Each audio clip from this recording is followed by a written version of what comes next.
Good afternoon. We are, my little bug today, we are right at the bottom of the Greenville Watershed.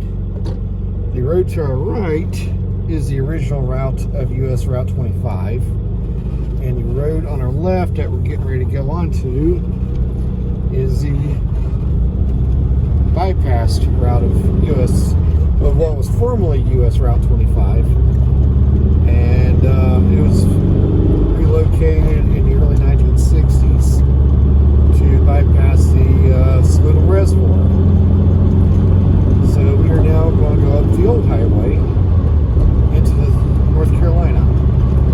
So we're about 8 miles right now. So it's the road through here. It's got some spots that are not that great, so it's not really a great road for a sports car, something like that. It's a little too bumpy for a good sports car. You can't really have fun on a sports car on this stretch of road. But you could probably, if you had like one of those all-terrain motorcycle type vehicles, or you had a lot of people will just ride bicycle up through here. But right now we're on a nice straight stretch, but this is the last straight stretch of the old Highway 25 before we start climbing up the mountain in North Carolina. And as you can tell, this bug has a lot of road plates in it, and it's just a noisy car. But we'll try the best we can here. But we are now almost back to where the original US 25 route was. We're getting really close here. Just past the next couple of curves here.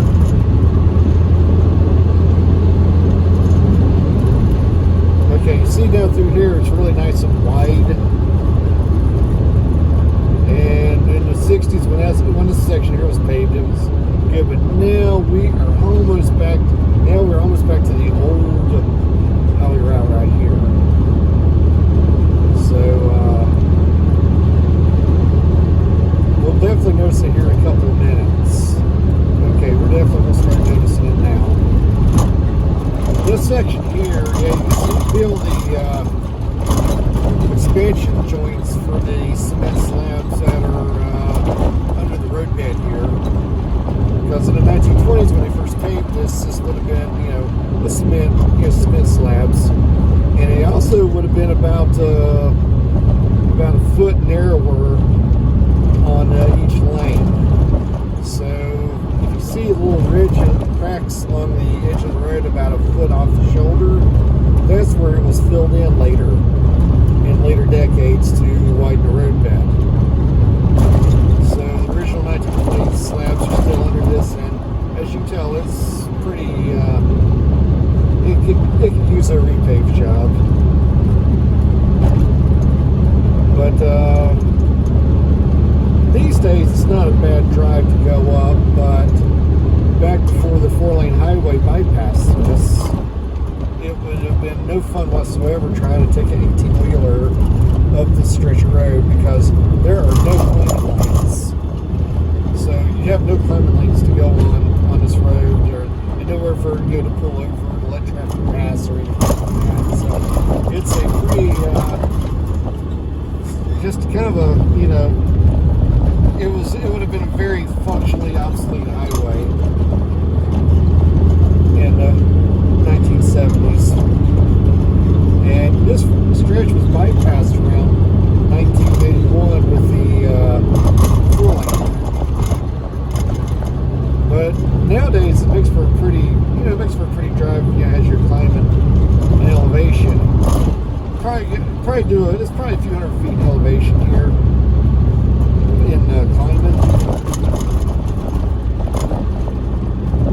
But I'm kind of glad that you don't have a bunch of major traffic on this highway now, because back in the day when this was a main route, it would have been a very busy road.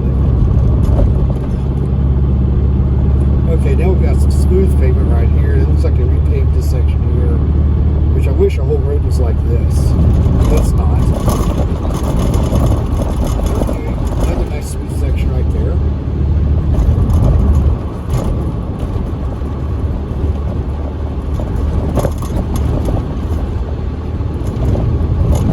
One thing I kind of like about driving during the wintertime is with the leaves are off the trees, you see a lot more of your surroundings. And very narrow, inadequate bridge right there.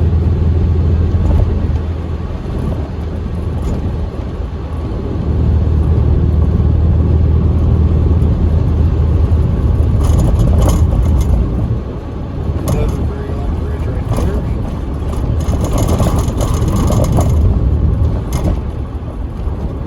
And the turnoff back there that takes you to Saluda, North Carolina.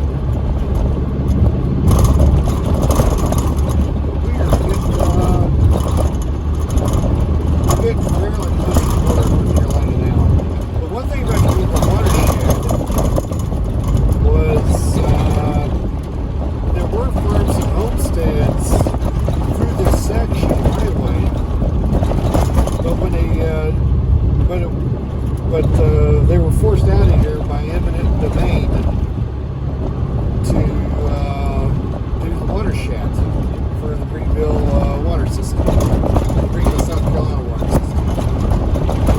So there were farms and homes and stuff along the stretch road back up until the late 1950s. And then they took over the land for the watershed and fed the Saluda Reservoir a few miles behind us. And as you can tell, this is pretty rough through here, especially in a Volkswagen with lowered suspension.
The state line sign's missing right here, but now it's like, oh, look there. We're in North Carolina now. Look how much smoother it is now. And even better yet, yeah, it's a much smoother highway now. But this will take you all the way to, you can follow this all the way to Hendersonville.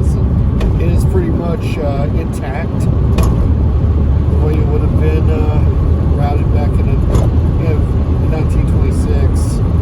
So this section of Old 25 between State Line and Hendersonville is very intact. You still see some